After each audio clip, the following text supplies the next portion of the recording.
Alright, hi everybody.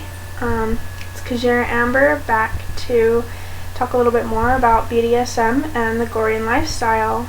Girl is really sorry it has taken so long to get this next video up.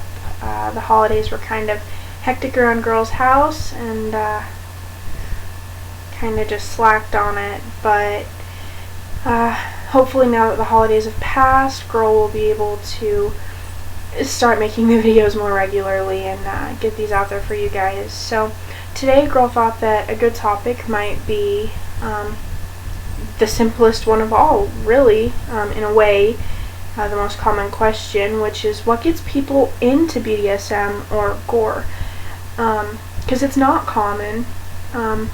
Generally, for most people, they don't hear about it until way down the line, and then it's just in passing, or it's, oh, I read this book, or whatever the case may be. A lot of people learn about it through role play online, which is actually really common. It's how a lot of people get started, actually, is in role play. That gives them a way to kind of show that hidden side of them that they're too afraid to show in real life to maybe their boyfriend or whatever. But roleplay online is a really common starter. That's where it's heard about a lot, things of that nature. Also, sadly, abuse is another really common factor that gets people started in BDSM, or even the Gorian lifestyle, sadly. Because it's that forced submission, and they get stuck in that mindset of, that's all they're good for. That's how you get your slaves, generally. A lot of the times, not all the time, but a lot of the times it's due to past abuse. There's also friends. Friends might get you started in it, just talking about it. Maybe they read something and they're like, hey, you might like this. That's another really common way for people to find out and to start looking into it. And a lot of the times the appeal is for BDSM is the fact that it's not only are you submitting to someone, but it's also the bondage aspect. They like the loss of control, being tied up and flogged, or just spanked, or whatever. That's generally the appeal. With the Gorian lifestyle, ironically enough, from everyone I've talked to, most of the people in the Gorian lifestyle started out in BDSM, which isn't at all surprising. Although there are a lot of differences, there's also a lot of similarities too.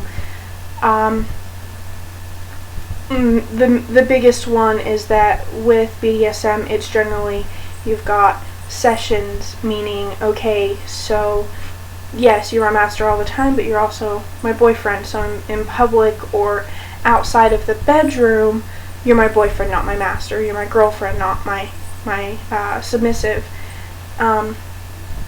So it's sessions for most. There are some who, actually I have a couple friends that are submissive 24/7.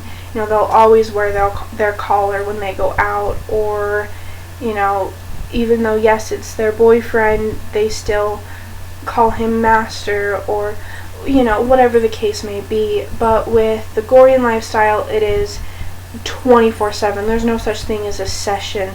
It is a 24/7 lifestyle choice. Just like, I guess since, I'm in Utah, I'll use the most common example here. It's just like if you were Mormon. You're not Mormon only on Sunday. You're Mormon every day of the week, every time of day. It's part of who you are. It's not something that you generally just hide behind closed doors. It's 24/7, and that is what makes people happy. They have, even though, yes, they take orders from someone else, yes, they're submissive, they have a master, okay, that's great, but, there's also a sense of comfort, there's a sense of belonging. Most people think that submissives are unhappy, that they're forced into it. That's really not true. They go into it, especially in the Gordian lifestyle, because it's 24/7, they go into it knowing 100% what they're getting themselves into. With BDSM, like I said, it generally starts out just in the bedroom. Some do live it outside of the bedroom, like I said, but for the most part it's in the bedroom. It's that session.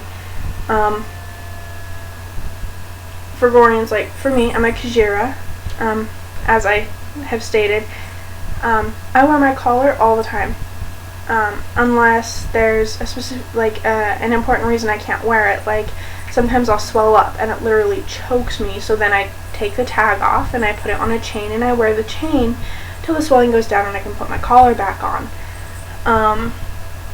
Or x-rays or whatever, there's a lot of different reasons, but for those of us in this lifestyle, we take pride in wearing our collar. To us, this collar isn't really any different than, a woman's wedding ring. Or, well, I should say just a wedding ring in general. Don't take any offense. I'm not trying to be sexist, but coming from, girls' point of view, I'm talking about what I know personally. I don't like going with hearsay or anything like that, and for girl, that would be the females submitting and males being the masters or doms. So please don't take any offense in that. But we take pride in wearing it.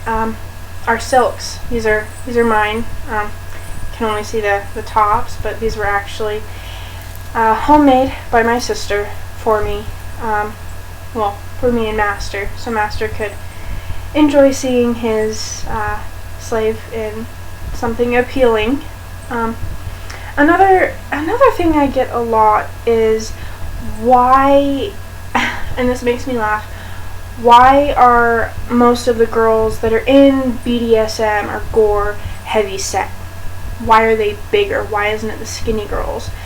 And for some, when they first get into it, it's that this is the only way I can get attention, this is the only way anyone will love me, and so that's one of the reasons. But also, we're people too. I mean, you don't have to be skinny to be submissive to enjoy it. Now, why the skinnier girls don't get into it as much, which I think honestly is a load of crock. There are plenty of beautiful thin women that get into BDSM and gore. People just don't pay enough attention to really see them. But anyway, there are millions of reasons, honestly. But we're people too. We're no different. We like it. So what? People just tend to notice the heavier set women more because we catch your eye. We're big. We're out there. We have nothing to hide. Anyway, I think for now that about covers it. I should have my next video up by next week. I'll try and keep up on it. Try not to slack as much as I have been. I am terribly sorry. But